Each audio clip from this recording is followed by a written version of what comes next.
So is President Trump patching things up with Elon Musk? Well, Trump said Thursday he wants Musk to thrive.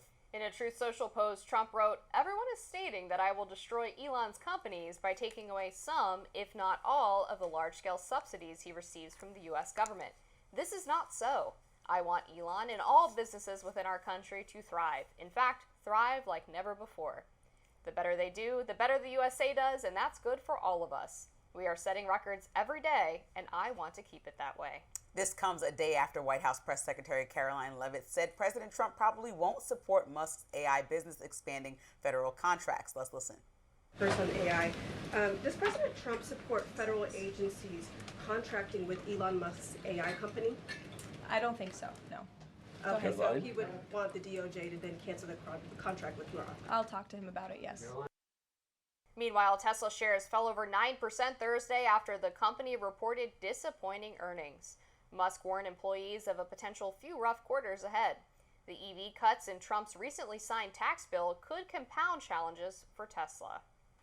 So we saw the secret meeting earlier this week, or reported on earlier this week, that Jeff Bezos was at the White House. And so people were like, Blue Origin taking over. So I think that it's like the battle of the egos and the billionaires. And so I think that Trump is probably walking a fine line of making an enemy out of Elon Musk, because my theory is that Elon Musk will see this thing through. Like, even just announcing that he might come back into politics and do his own party. You remember, like, even though people might take it as a joke with how far he might make it to the presidency, you have to take it as a real life example when you look at Ross Perot in the 90s and how he got 19% of the vote. If Elon does that same thing with his own party, then here we are with the Republicans losing potentially and mostly 19% of their vote. And he's following the same strategy as Ross Perot. I mean, tech billionaire getting into politics, saying you want to do your own party, you don't align with either side.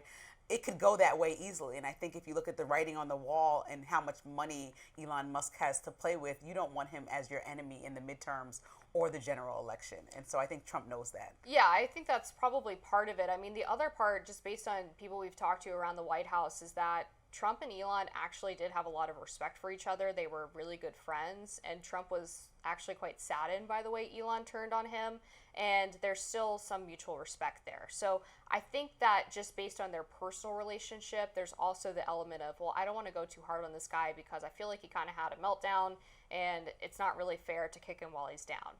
Obviously, his companies aren't doing well. He left the White House basically in disgrace and then popped off on X repeatedly about the president, which was a tough scene.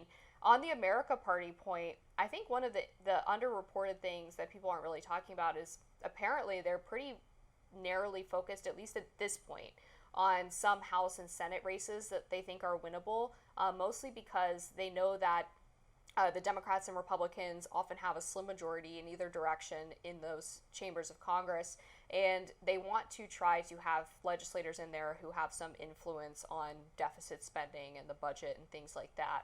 So I would be surprised if at this point he immediately escalates to trying to launch a presidential bid, especially if, as you said, Trump continues to kind of play nice. I can agree with that letting down, because when you think about it, it feels like, and I haven't talked to Elon's team personally, but it feels like he was completely like flabbergasted by the amount that was being spent with this big, beautiful bill. And he seemed genuinely like, I cannot believe it. Just the way that he was erratically, and not that he doesn't do this about a lot of topics, but with that one, it felt like he was genuinely let down. Like he thought he came to the government to change things and left with his tail tucked. And so we've seen that he's not the first billionaire to try to impact government, but I think that he generally probably wants to see change. So whatever way he can do that, whether putting people in Congress or running himself, I think he's going to probably really try, because not only as a vendetta against Trump, he just he thinks he understands business better than everyone. Yeah, I think he actually really does care about the deficit. And I know a lot of people were saying, well, when Elon went in, it was just because he wanted more subsidies for his business and he wanted influence. And like, maybe that's partially true. But based on his behavior since he left,